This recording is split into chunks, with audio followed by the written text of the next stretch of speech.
Welcome to Follow Your Curiosity. Ordinary people, extraordinary creativity. Here's how to get unstuck. I'm your host, creativity coach Nancy Norbeck. Let's go. Hey folks, I have a quick announcement before we get started. This past autumn, I launched a 6-week group program called Make Bad Art. The first round of that program finished just before Christmas, and it was a rousing success. During our time together, we tackled self-judgment, challenged our perfectionistic behaviors. Were those rules we'd been led to believe really true or just arbitrary or even made up? And gave ourselves permission to be our imperfect selves. We also, of course, spent time making bad art quite intentionally to shut down those voices and bring out the creative inner kids we'd lost touch with. You know, the ones we all used to be, who knew how to play without worrying what others think. Along the way, folks in the program rediscovered themselves as artists and found their true selves under all the things our culture tells us we have to be. They loosened up, and above all, they remembered how to play and have a lot more fun. Sound appealing? I invite you to check out the course for yourself. The next round starts very soon on January 20th, and we would love to have you join us. If you have any questions at all, please get in touch with me. I'm happy to help. No pressure, no judgment, just a chat. You can find all the details and my contact info at makebadartcourse.com. Hope to see you there. Robert Constant works in higher education fundraising by day, but his side passion is writing children's books.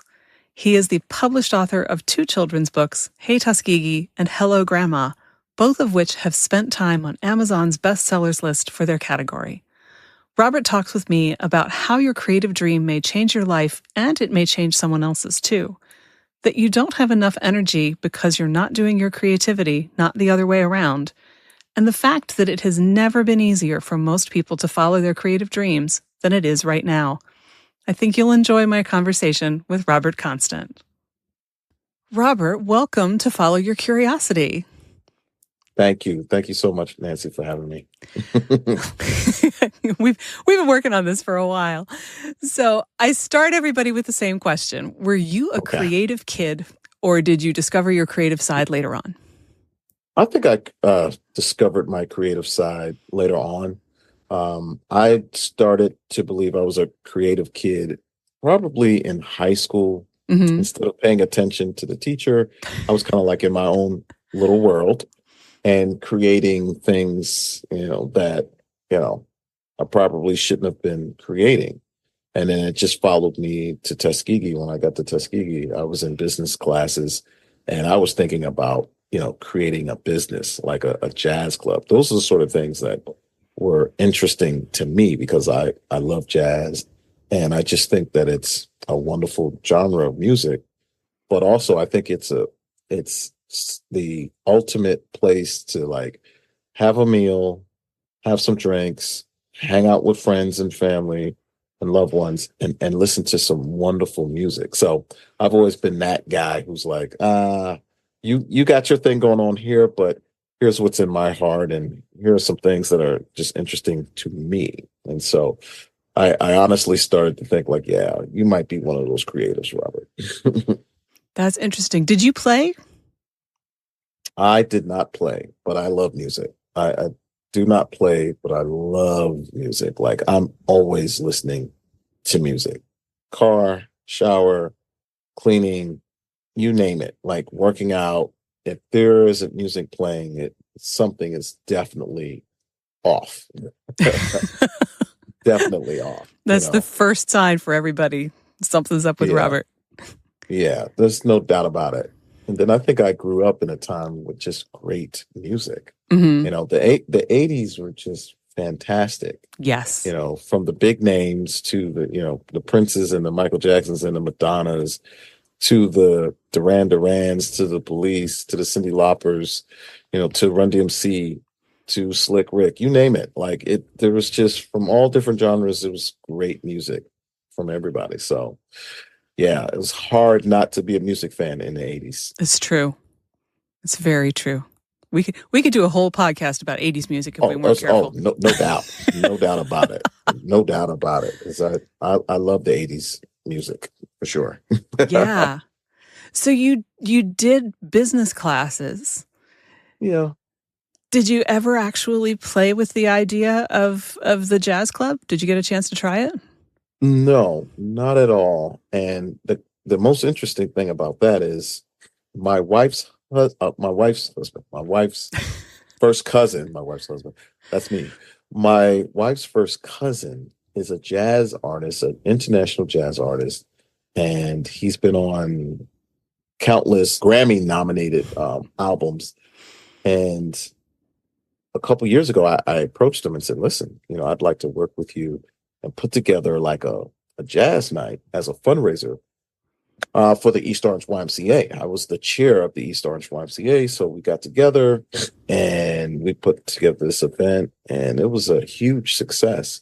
And so that kind of gave me, you know, a little bit of what I wanted, but not everything. So we worked with some jazz clubs locally, and it was a lot of fun. But I got to tell you, I still love the idea of having a jazz club that just has the right atmosphere. And whether you're Joe Blow or some big star, we would be the place to go. Hmm. Where you can see local talent and you can see international folks, but people would want to be there because that's like the epicenter of jazz in this area. So I would still love to do something like that in New Jersey. I honestly believe the place would be packed every night if you found the right town. If Yeah. you found the right town with a train, obviously, where folks after work, they're like, you know what? Oh man, it's like 6:30. Let me catch a couple sets, some drinks, little appetizers. Psh, yeah, that is, I honestly still think that is still um, a viable business opportunity. Hmm. Well, if you ever get a chance to do it, you let me know. I will. So, how did you go from having that dream to writing kids' books? Yeah. Well, the writing the kids' books thing came because I always enjoyed writing. So at Tuskegee, I actually wrote what I would call a young adult uh, book. It's kind of like a novel, and it was really based off of my experiences growing up in Miami with my best friends. And it was just something where I said, I just want to write a story that's very similar to what I experienced in Miami. And so I wrote it at Tuskegee, and I never published it. But the only person that's actually listened to the story is my wife, who was my then girlfriend at school. And so I always had it, and I knew one day, like, man, I'm going to publish this. I never did, still haven't published it. But a couple years ago, I was working for Rutgers, and I left Rutgers to go to a consulting firm. I went to this consulting firm, just did not enjoy my experience there. I think the consulting firm wasn't thrilled with me as well. And it was something where it was like, this is just not working for either one of us. So I left, and I didn't work for a whole year. So during that time when I was searching for jobs and interviewing, and every job, it seemed like I was finishing second for the gig, I was like, you know what?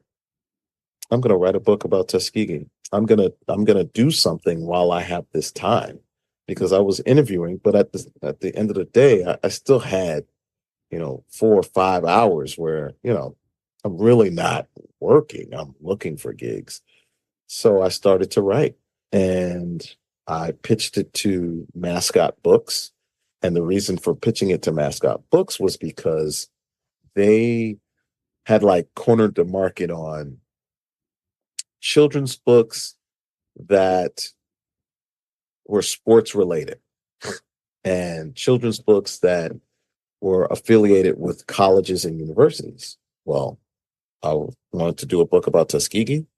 And I noticed that when you go into the university bookstores at all of these colleges and universities, many of them were licensed products. Hmm. So it just means that the university has given them, the author, the right to sell the book in the bookstore. And so I was like, maybe if I do that, then that means that the bookstore will absolutely take my book in and sell it because it'll be licensed. It has to be licensed in order to be in the store because you're selling licensed products, t-shirts, Hmm. hats, bats, whatever. And so that was a really good decision. And sure enough, when I called Tuskegee and said, this is what I'd like to do, they were like, well, is your product licensed? And I was like, yeah, it's licensed. It took longer than I thought, but we eventually got it in. So that's kind of how it got started. It really got started with me just wanting to maximize my time while I wasn't working. And I knew that at some point I'm going to go back to work. And right now I have the time. So I've been talking about writing a book for a while. That was the idea, was to do something that uh, kind of highlighted Tuskegee, not just Tuskegee, the town, not just Booker T. Washington, not just George Washington Carver, not just the Tuskegee Airmen, but to highlight the university as being the catalyst for bringing all of those folks together, because that's what their connection is. And a lot of people don't understand that. There are books about Booker T. Washington, books about George Washington Carver, books about the Tuskegee Airmen. But if it wasn't for the university, none of those folks would have been there because that's why they were all there.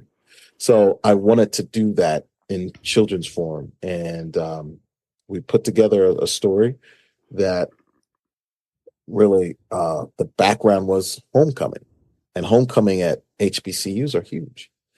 And it's like a really big deal, like homecoming at Howard or Tuskegee or Fisk or FAMU or Morehouse. Like everybody marks that date on their calendar. And homecoming it's a homecoming, it's a reunion, it's a party, it's a concert, it's a football game, it's a block party. It's all of those things in one. So they're historically been very popular. And I thought that would be a great way to grab my audience in and really teach them about, Tuskegee and the things that make Tuskegee very unique and historic. I'm thinking that, plenty of people go to a school and don't end up deciding to write a book about it. So your Mhm. experience at Tuskegee must have been pretty special. Well, it was, and part of the reason for why it was so special is there's certainly some history there. So I had some folks in my family who went to Tuskegee, and then I had a special woman in my life who was my great grand aunt. Now, she was in the Bahamas, but she was a big time tennis player, and she was also part of the women's suffrage movement in the Bahamas. For equal rights, women's rights, right? But she was this big time tennis player, and she would travel around the Bahamas and the United States to play tennis. But back in those days, Black folks couldn't play in the US Open. So they had their own tournaments, similar to having their own schools at that point. And one of the places where they would always go would be Tuskegee, and on the campus of Tuskegee. Tuskegee just happens to be the birthplace of Black tennis. So they would have these tennis tournaments called the Southern Open. And they would have these tournaments, and folks from around the country and even other countries would come there to compete. And so she came there to compete in doubles and singles. And in 1939, she won the doubles title. But more than that, she actually met George Washington Carver. Ooh. So to have someone in my family who's actually met George Washington Carver, um, and could share that story, it was just amazing. And then I wound up going to that same institution. So there was certainly some history there. And when you're at Tuskegee, you just feel like you just know, like, okay, something big happened here, and you feel it. And I think that's something that has always just been a draw, and I always wanted to share that with other folks, particularly people who love history or children who may not understand, what happened in Tuskegee, because it wasn't all great. At the same time, there was a lot of excellence happening. And as a children's book author, um, I like to try to teach young people, particularly in inner cities, that, you know, you may grow up in a tough environment, but there's still excellence that can come from that.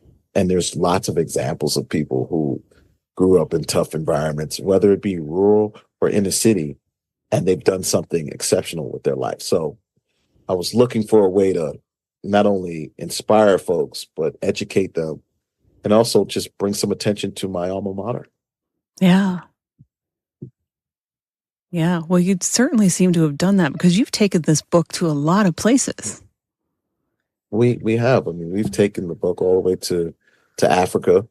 We went a couple years ago to Ghana and went to a hospital that they do special surgeries for young people who have issues with their jaw and their mouth, and um, we just tried to take some joy. We took some free stuff and we read our book and we gave away the book, and so it's given me the opportunity to travel, to talk to different audiences. We've been throughout the Caribbean. We just got back from Turks and Caicos, and they're gonna bring the book Nice. into their stores. The book is in the Bahamas. I mean, we've been to Jamaica, Dominican Republic.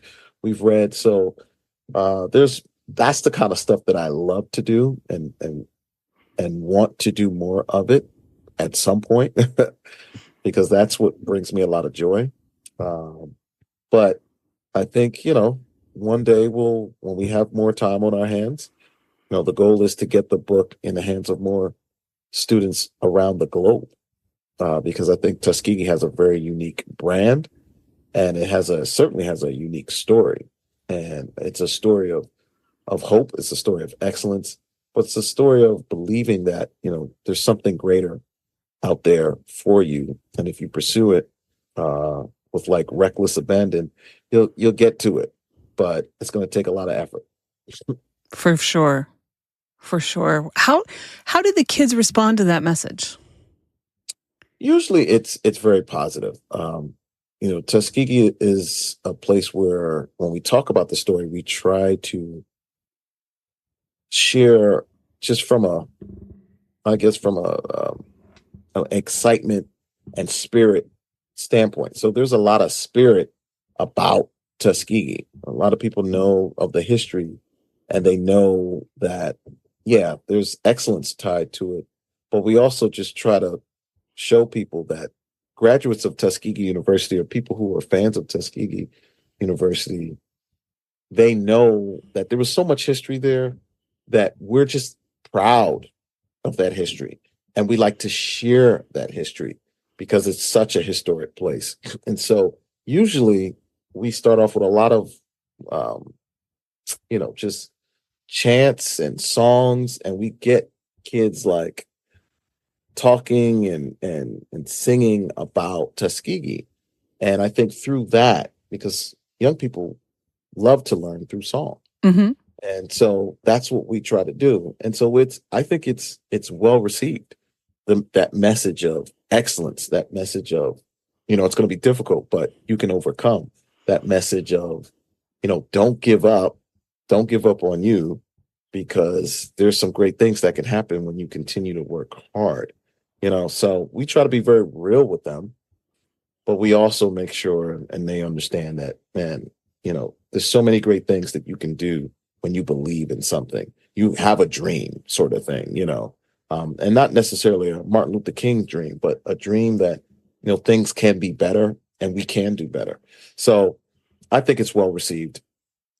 Do you have a favorite story from a visit to a school? Or you mentioned Um, other places, any of them? I what I would say is my favorite story was I went to George Washington Carver in Newark.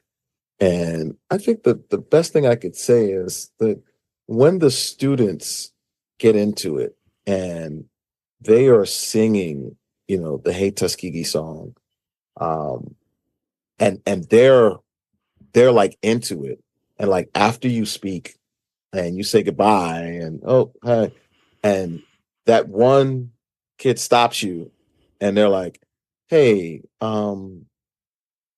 did you write this book? And I'm like, you know, and in my mind, I'm like, I've been for the last hour, I've been talking about, okay, yes, I wrote the book. And then you go to the back of the book and you show them, you know, your picture, and they're like, oh, they like to see their faces. And I think what that says to me is like, oh my God, like this dude wrote this book. Man, I guess I want to do that too. And it's like, exactly. That's exactly what we want to do. We want to inspire you to write and to do the things that you love to do. You know, write about something that you love. I love Tuskegee, Tuskegee for short. I love Tuskegee, and it means a lot to me because it taught me a lot about myself, and I'm very proud of that. And so that's what I wrote about. And I think when people say, well, I want to write a book, I'm like, write about something that you love Hmm. because it's work, right? It's work to get this done. It's not as easy as you think. You're like, oh, it's a children's book. Oh, this will be done. And it's like, bro, do you know I had to do a lot of research. I had to talk to scholars and librarians and people who went to Tuskegee years ago. And you read a lot, read the history and you look at newspaper clippings. And so, you have to do a lot of that.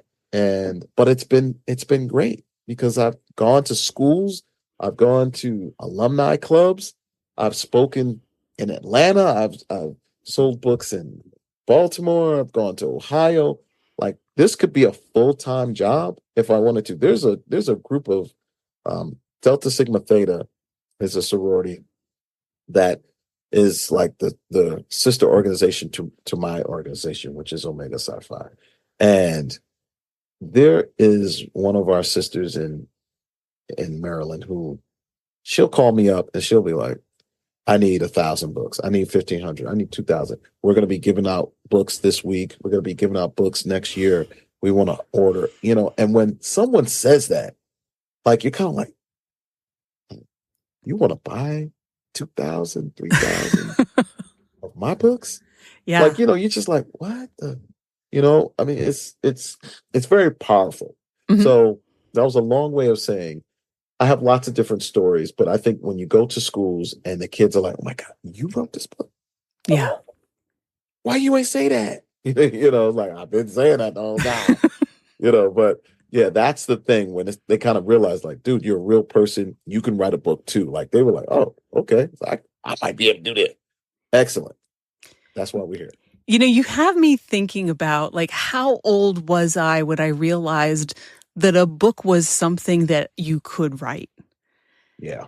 Because when I was little, I don't think I think that they were just a thing. They were just there. Yeah. And so I kind of wonder if it might just be the first time that they actually realized that a person Yes. sat down and wrote a Yes. book.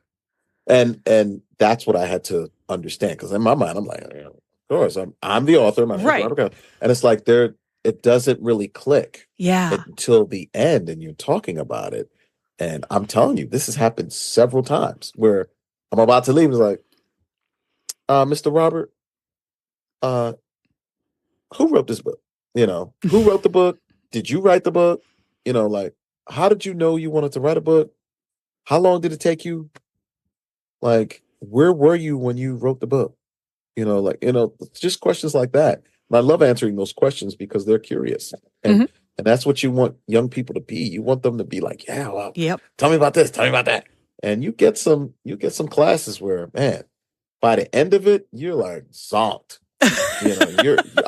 You're just like, dude, they beat me up. Like they're asking about this and that and that. I'm like, oh my God, I don't know all this stuff. So yeah, it's great because they will ask you a million questions.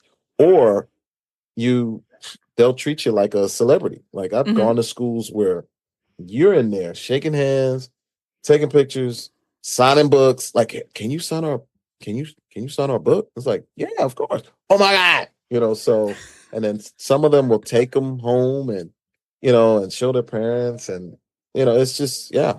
I'm telling you, I think the writing a book, writing Hey Tuskegee and Hello Grandma, and then the Hey Tuskegee coloring book, which is behind me. It changed my life. There's no question for the good. I get invited to so many things that I can't even do. Um, I if I really, like I said, if I wanted to make this a full-time gig, I absolutely could. It would be a labor of love, but I'm just not ready for that just yet. But at some point, that's what we're gonna do. We're gonna leave my current world behind, and this is what I'm gonna do. Spend my time talking to students about Tuskegee, something that I love dearly. Yeah. Well, and I think, you know, like, this is not your full-time job. No, You do this on top of a full-time job. And I think absolutely. it's worth talking about, like, how in the heck do you make this happen? I mean, you're talking about, wanting to take this around the world. You've Yeah. already taken it to a significant chunk of the world. Mhm. How do you do that and do a full-time job and not, like, have one of those Calvin and Hobbes boxes that pops out multiples of Mhm. you in order to Yeah. accomplish this? Yeah, I think you gotta pick your battles and your spots, and you gotta know yourself.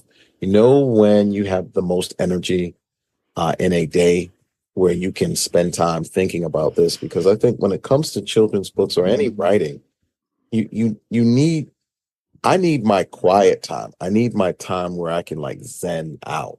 And for me, a lot of that happens for me often because of my job, because I'm a fundraiser and I'm constantly traveling in my car or on trains or on buses or on planes.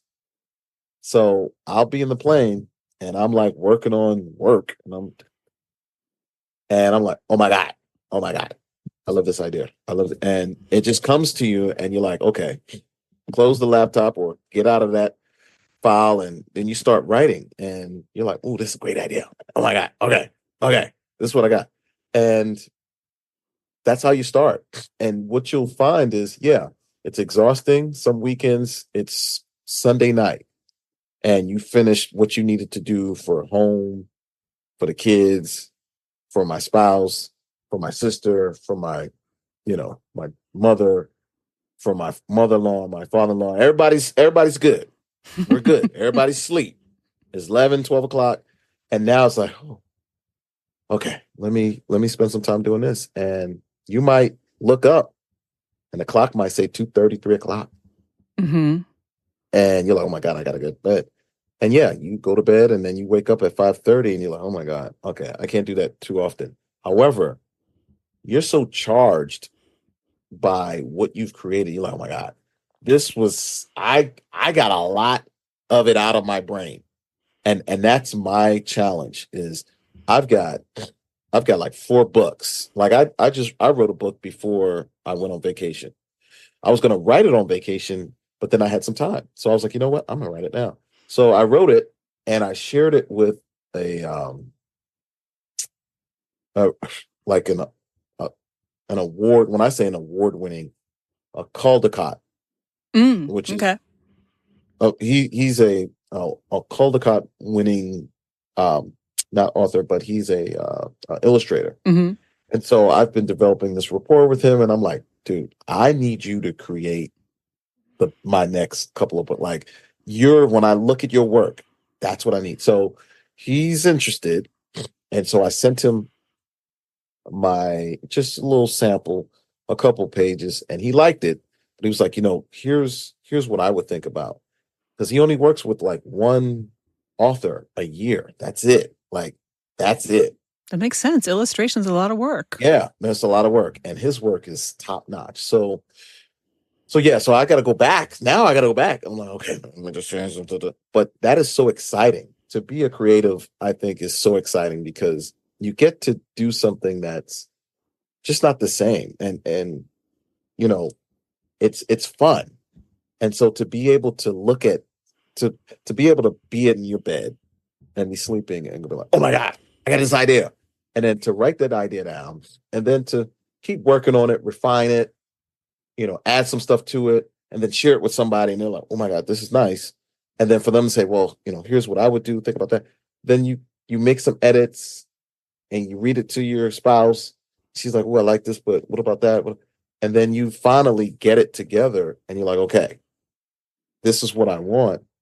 And then you work with your illustrator to create this vision that's been stuck in your head.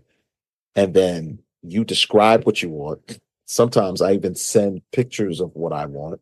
And with AI, that's a tool that you can use to at least help people see your vision. So that's why it's really great when you work with an illustrator that you kind of have this connection with, because you want to describe it Mm-hmm. and you want them to see it, but you also want them to feel it. You want Right. them to know, like, okay, you know what? I think I got it.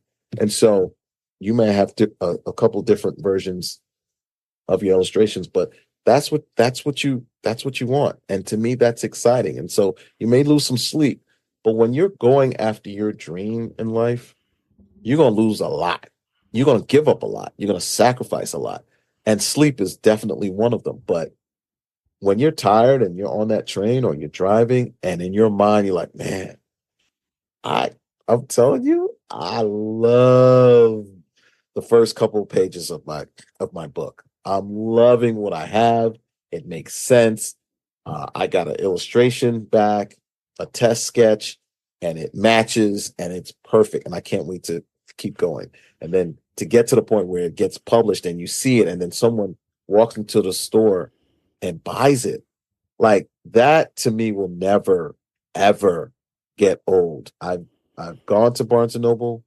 I've been in Barnes and Noble for 3, 4 hours signing books, my book, because Yeah. friends, family, people on social media were like, "Hey, I heard your book," and I'm signing books, and I'm like, "This is crazy." Or you look in the newspaper and you see your face there and talking about your book, and you're like, "This is crazy." Or you're in another country and you're walking up the escalator and you walk into the bookstore because you know that your book is there, and someone has your book in their hand and you stop them and you say, "Oh my God, I had to stop you because that's my book that you're holding." And they're like, "What? What are you talking about?" No, the book in your hand, right? See the book? See that book right there? Robert E. Constant? That's me. Wait, this is your book? Like, yeah, this is my book. I had someone do that and then they started crying. Now, let Wow. me explain. It wasn't they were crying because of, whoa, Robert Johnson. No, they were crying because they had just lost their mother and they took the book. They were trying to decide whether to buy it because she wanted to read it to her kids, but she was like, it might be too early for me to read this book because this is fresh, and she just died. And so, but she wanted to read a book about grandmothers because her kids, that's their grandmother. Although it's her mother, it's their kid's grandmother. They lost their grandmother too. So, it's like she wanted to read it. And so she said, I was going back and forth. I had it in my hand. And then you come up to me and you're like, this is my book. Well, I think I got my answer. And, Mm-hmm. can you sign the book? And so I signed it, and and she was just like, this is crazy. And I was like, it really is. And I had to keep it together because how freaky was that? Like how freaky was that? So when you walk away and you get on the plane to go back home, you're thinking to yourself like, I could work 30 years and something like that might never happen to Yeah. me. Ever, where someone is so touched by something that you created, Yeah. right? It's pretty deep. So, you know, I share that to say sometimes, you've got to follow your dreams. And, I need to take my own advice sometimes. Yeah. You never know where something that you just feel pulled to create Yeah. that seems like, a trivial thing to you at the time that you don't know that is going to go anywhere at all. I mean, I could say the same thing about this podcast. I didn't know that it was going to go anywhere other than, the iPad that I recorded my first interview on. right? Yep. Or the closet that I'm still sitting in right now to do this conversation with Which you. works. It works beautifully. It works. And people I've don't done it. start because they think they need a fancy space, right? I've been doing Which this for no. See, yeah, how many exactly. years now, right? But you don't know where it's going to take You you, don't. You and don't. you end up with the most unbelievable situations that you Yeah. never could have dreamed of. Yeah. And that's exactly it. Like you just don't know where it's going to go. And I think some people use that as a crutch to say, well, I don't want to try it because I don't know where it's going to go and I need to know. And it's like, no, that's not how the No. world works. Uh-uh. You got to put it out there and then you go for it and see what happens. And that's what's exciting about life. Yeah. It's not knowing. Like imagine you already had the answers. You're like, okay, so we're gonna at the end of the day, I know where I'm gonna end up. Like, what's the fun in that? You know, you want to look back and go, if you would have asked me 10 years ago, would I be here? I love when I hear people say, nope. I would have said no, no. I would have bet you Yeah. everything. Yeah. Everything.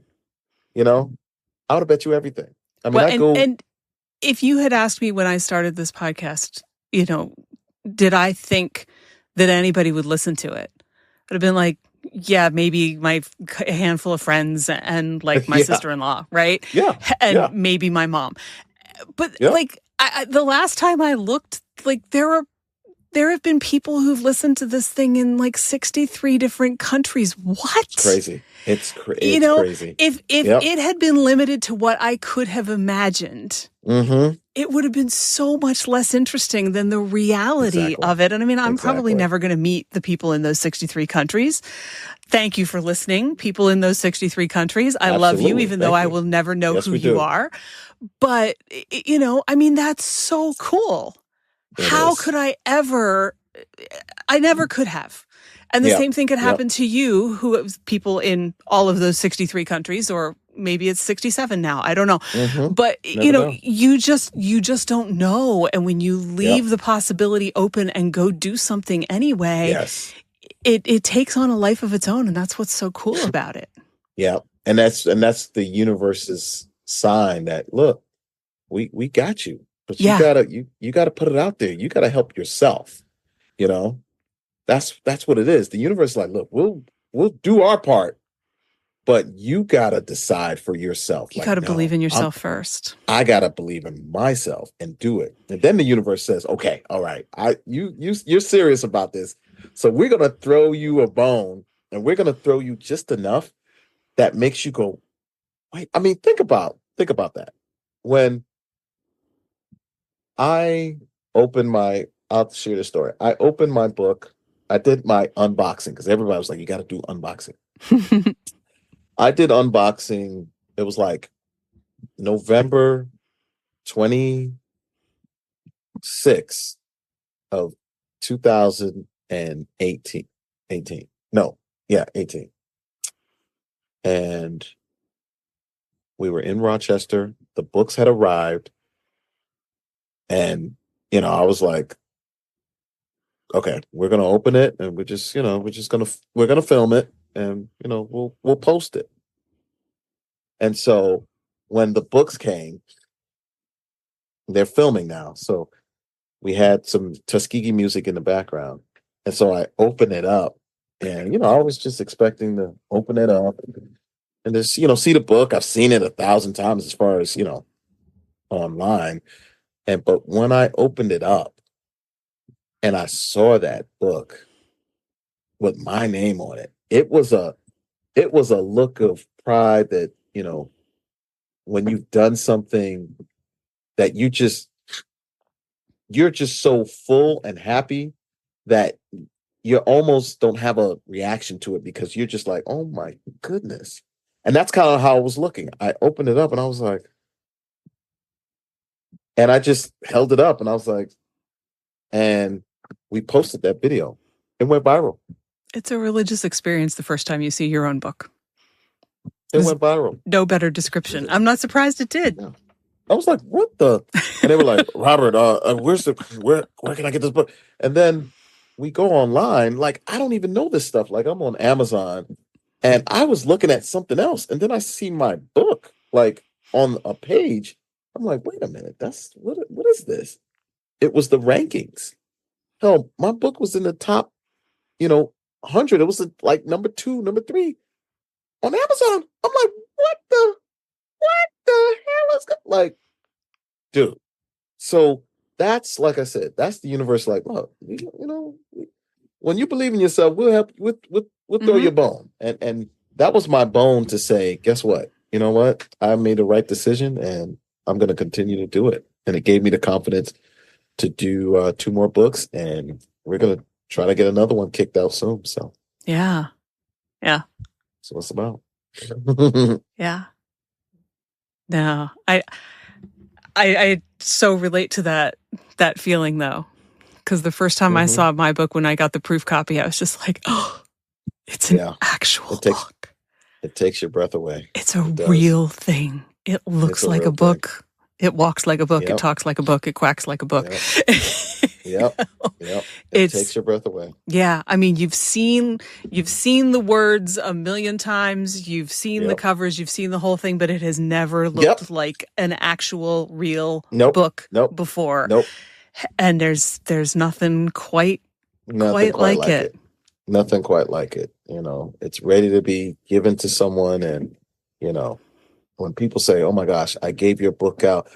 We went to Baltimore, Tuskegee alumni. They got like 300 alumni down there, which is a lot for a small school like us.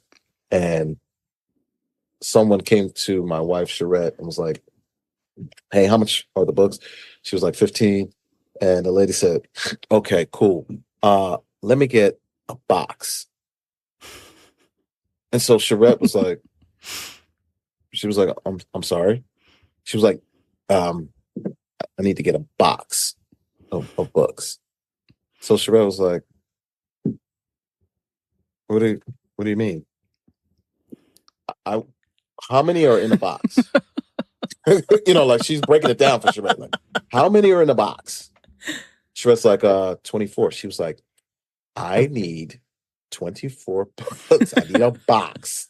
And so Charette was just like, oh, yes, yes, yes. Okay, well, yeah, we'll get, but she was just so shocked because it's like, you're gonna buy a box Right. of my husband's books, like a box, and so that's the kind of thing that you're just like, wow, it's just overwhelming. Mhm. It can be, So Yeah. all good, Yeah. all good stuff. Well, and I want to go back to what you were talking about a couple minutes ago when you were talking about, being up until 2 a.m.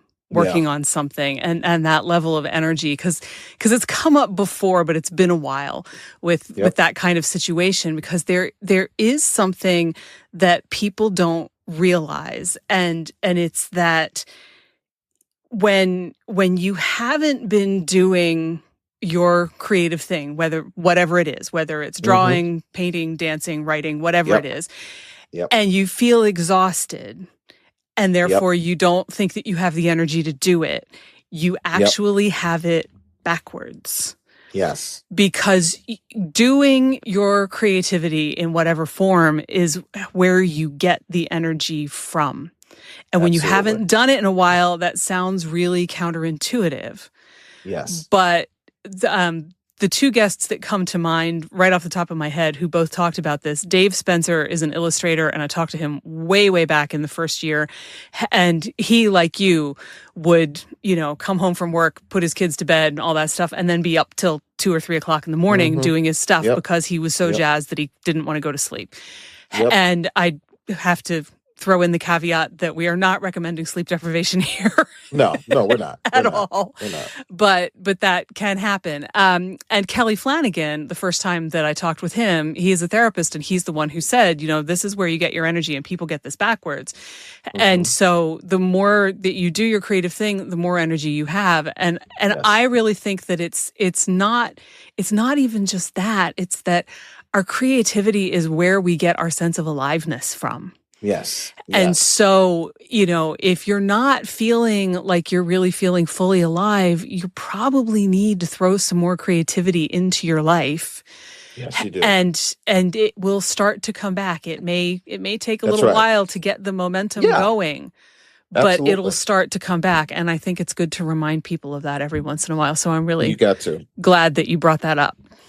Yeah, no problem. It's like a faucet. Once it's running, it's going, and you want those creative juices going. You want to feel alive. It's interesting you say that because one of the things that I love about my new role, and don't get me wrong, I loved being in the town of Princeton, a place with so much history. There's no question. Like you can't you can't say that going to Princeton is not an experience. It absolutely is. Like just being there, knowing that um, you're around some of the oldest buildings in the country. I mean, Yeah. like I mean, it's that's what's very unique. And if you enjoy and respect history like I do, you're kind of like, this is kind of neat. How many movies have been shot here? Lots. Lots of it. But what I love about being in the city in New York is there's just a vibe that Hmm. you cannot duplicate. Like there's just a aliveness to it, whether people are excited about what they do or not. When you get in the city, it's just buzzing, and I love being in those sort of environments. And I love that. And the the trip to NYU and the trip back from NYU is allowing me to give a lot of thought, and it's giving me chance to think differently about what I want to do with my books and where I want to take them. Because like I said, I've got a couple of them lined up in my mind, and I've written down some stuff too, but we've got to get them out. You don't want to Hmm. keep them locked up in your brain because you might have something that's forget award winning. You might have something that maybe changes someone's perspective or their Right. life. And that's what it's all about. Like it's about sharing what you believe you've been given, you know, those gifts. And I didn't see it as a gift. And sometimes I still don't see it as a gift. But when people are buying your book, right? Yeah. When people are buying your book, it says that you're doing something. When 67 folks outside of the country are listening to you, 67 different countries. My son is a artist and a producer, and I get the statements, and I look in Singapore, Vietnam, Belize, Jamaica, the UK, Croatia. You're like, okay, I don't wait. Are you telling me that people from those countries are buying this music? And it's like, yep. Yeah. And this is where they found it. Some was on Facebook, some was on this social media, some was online, some was on this web, some it's just amazing. You're like, oh my God. So, you know, I think this is the best time for entrepreneurs ever ever. You want to be an entrepreneur, you want to be a filmmaker, like take out your phone, do your thing, and go have at it. And that I think that's so beautiful. I think that's a beautiful thing. So you got to go for what makes you happy and what makes you feel alive. And when Yeah. I'm doing my signings and I'm speaking to folks about my books, I'm probably the happiest that I can be. Like I'm at maximum happiness. And yes, some people will say, Robert, well, you're kind of vain. You like all the attention, and there's some truth to some of that. But at the same time, I know that I'm doing something that I just enjoy doing, and others are enjoying it. So what's how could that be wrong? Yeah. And you're sharing something that means something to you that's meaning something to somebody else. That's right. That's You right. know, how is that not to keep beating the word to death, but how is that not a meaningful thing for everybody? Yeah, it's got to be. It's got to be. Yeah. Yep, that's what I say. And you're absolutely right. I mean, everybody can make a movie now. Everybody Oh, there's no has question. an Yes. amazing film camera in their pocket. Yes, right in their pocket, right Right. in their pocket. Yeah. Like I think about some of our greatest, producers and filmmakers.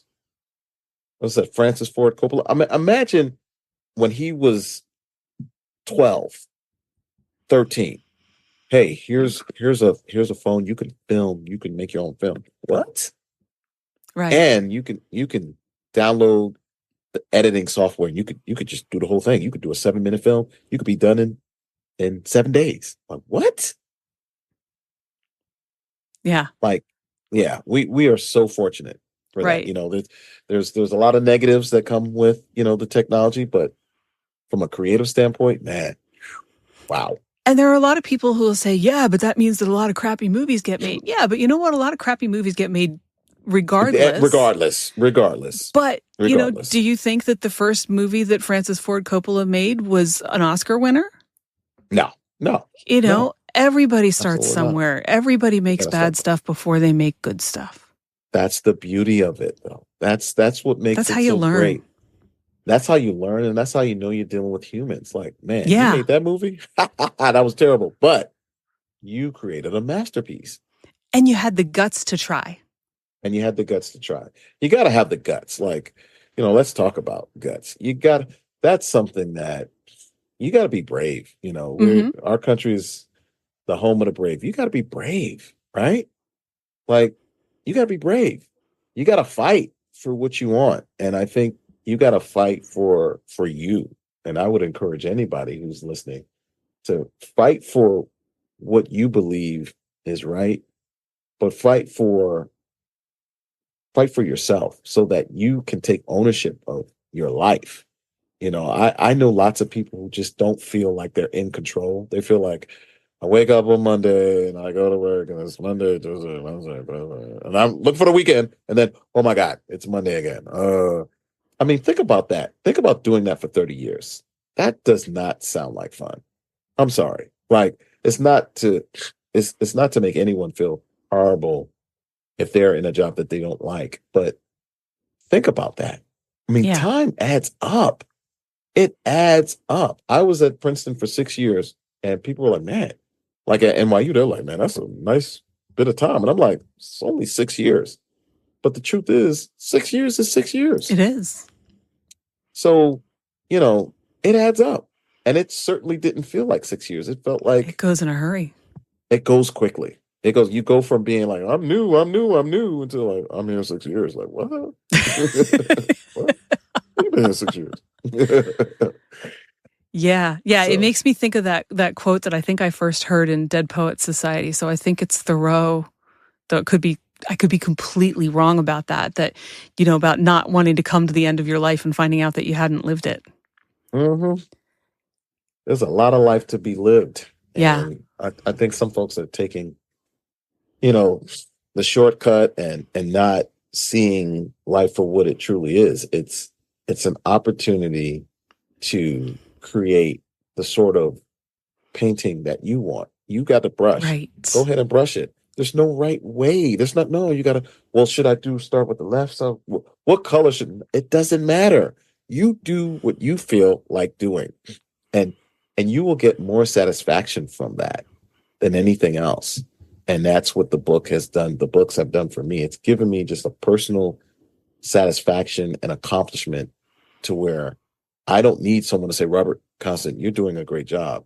I don't need that anymore. I used to Yeah. live for that. I used to be like, well, tell me I'm doing a great job because I need to know that I'm doing a great job. And it's like, I don't need that. You don't have to validate me anymore. I validate myself through my work.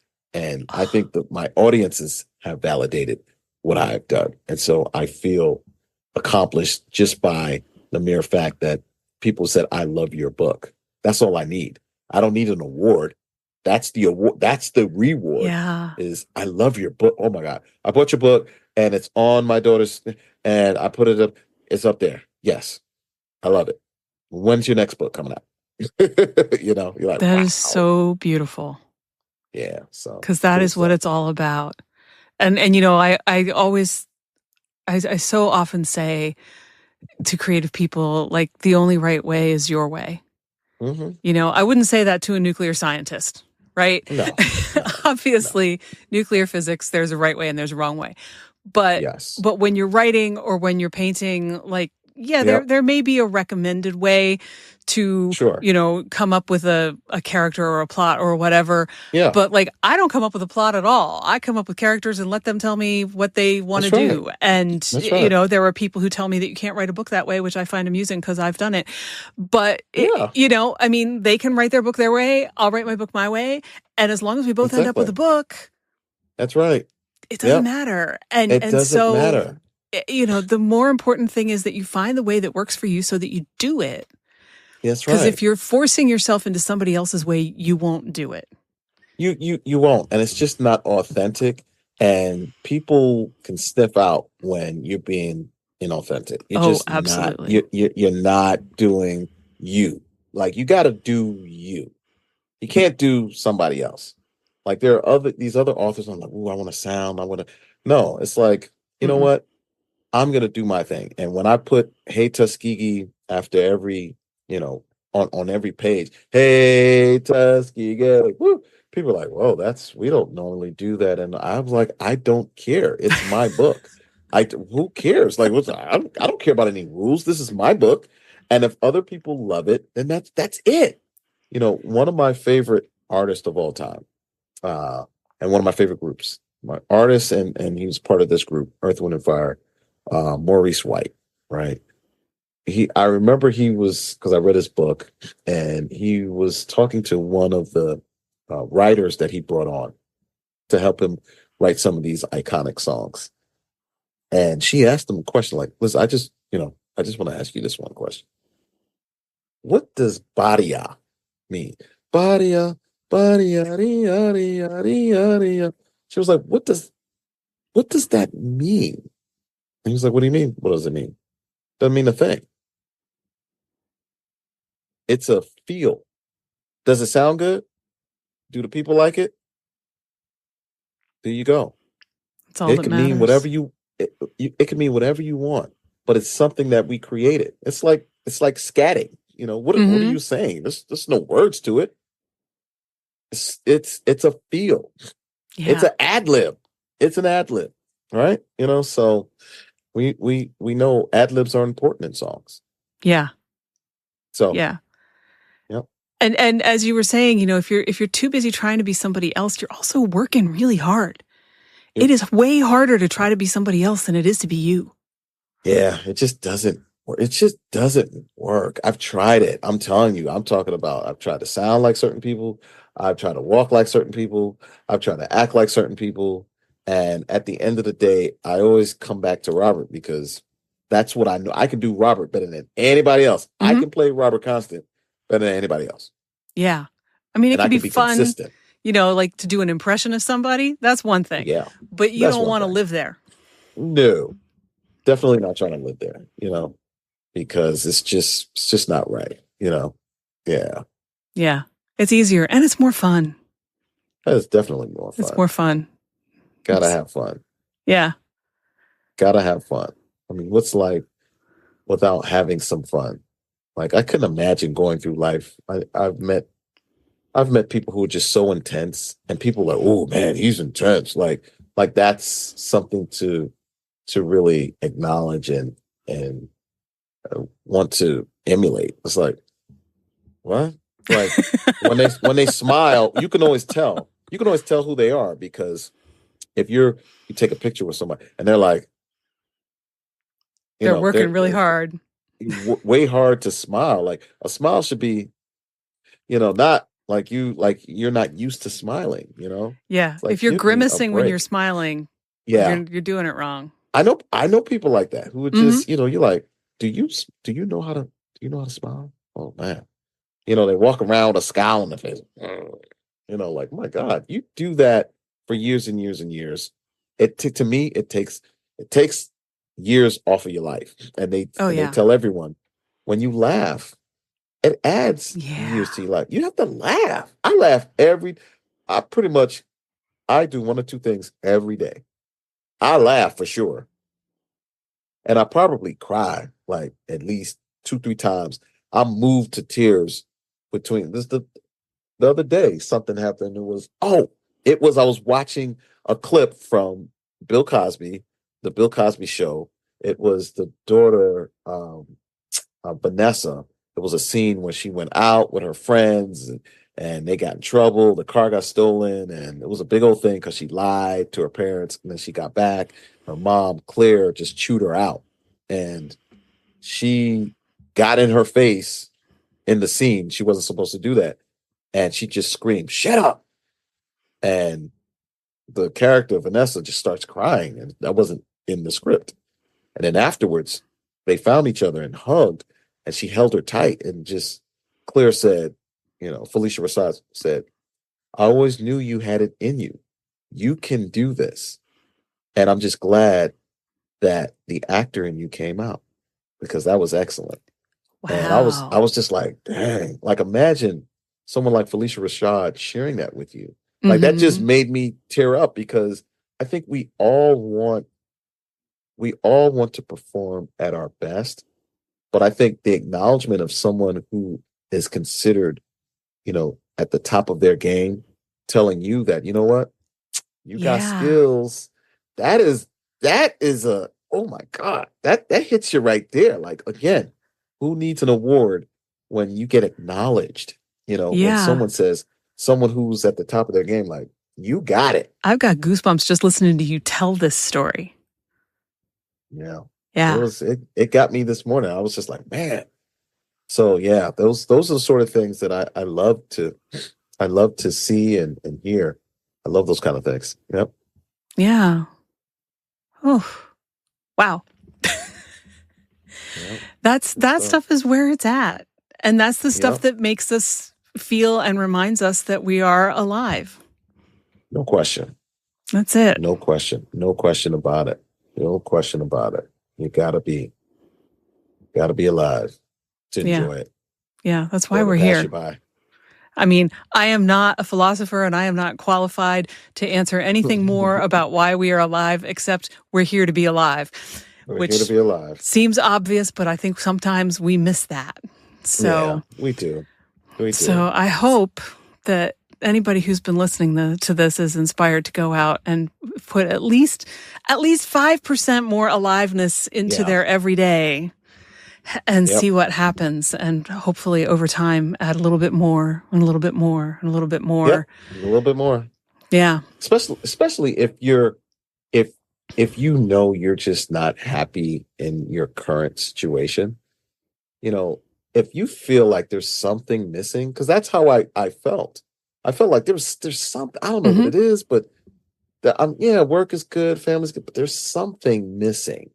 And I basically had to be out of work for a year for it to hit me over the head like, Yeah. dude, you need to use your creative, freedom now. This is your time. And it was like, oh my God, I've been complaining. And I mean, God has given me this gift actually. I was able to still live. So yeah, we weren't gonna be kicked out of our house, but I was given the gift of time. Yeah. And so I used it. I used that time to take my son to museums and stuff. We spent a lot of time together.